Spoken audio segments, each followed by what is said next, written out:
eu sou Desbravador. Hoje iremos falar das anemias, em destaque anemias carenciadas. Anemia ferropênica. Essa anemia que é causada pela deficiência do ferro. Exatamente, o ferro.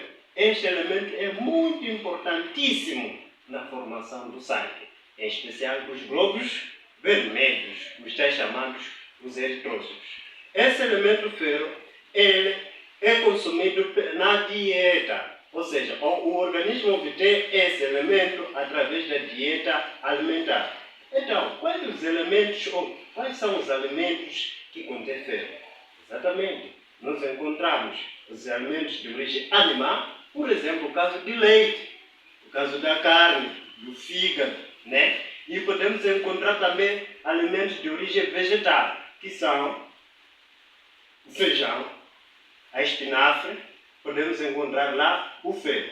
Este elemento é absorvido no intestino delgado, cujo lá no intestino delgado, mas antes de passar no intestino delgado, ele é trabalhado lá no estômago, através do suco gástrico. Esse suco gástrico vai permitir com que o ferro, no estado périco, passe para o estado ferroso, de modo que o organismo consiga absorver no intestino delgado.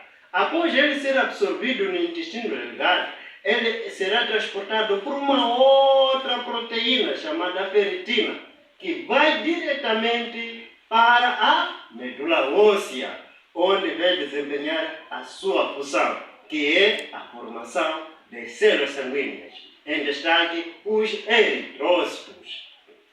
Então, se nós já sabemos que o ferro é importante na formação do sangue, do glóbulos, será que tem outra importância? Sim, na formação de outras proteínas. A título de exemplo, as enzimas. Exatamente, 70% do ferro consumido, absorvido, ele vai para a formação de hemoglobina e os 30% vai para a formação de outras células e outra parte ela é armazenada, né? Ela é armazenada de modo que o organismo, quando precisar, vá lá, busque e comece a fazer seus processos metabólicos. Então, o que é isso de anemia? Anemia é o resultado da deficiência do sangue, neste caso dos glóbulos vermelhos. Os glóbulos vermelhos têm a função de transportar o oxigênio e o dióxido de carbono no nosso organismo. Ora, sem oxigênio, nenhum ser vivo vive. Claramente, nenhum ser vivo vive, porque os processos de respiração estão interditos. E essas células são responsáveis pelo transporte desse oxigênio.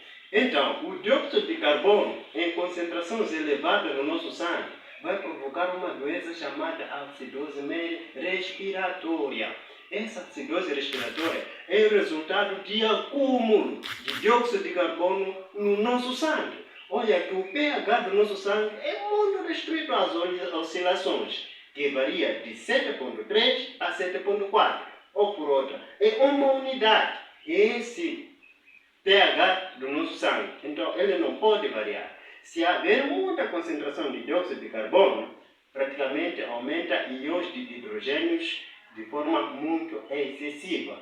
O indivíduo poderá parar na emergência médica. Já viu alguém ou conhece alguém que já parou na emergência médica pela acidose respiratória? Certo. Então, o nosso ponto é anemia ferropênica. Já definimos que a anemia ferropênica é aquela que é causada pela deficiência do ferro. Já explicamos aqui as funções do ferro, a importância do ferro. O ferro ele é obtido na dieta alimentar, né? Na dieta alimentar, conforme havia explicado, que lá na dieta alimentar pode ser os alimentos de origem animal, de origem vegetal, então lá contém esse íon ferro. Então, no laboratório, ou seja, no hospital, o médico ele pode sugerir, se suspeitar que estamos na presença de uma anemia ferropênica, ele pode sugerir ou pedir exames laboratoriais, a título de exemplo, o hemograma completo. Este hemograma que visa avaliar as células sanguíneas, neste caso, os eritrócitos, os glóbulos vermelhos, que têm a função de transportar o oxigênio para todas as partes do nosso organismo.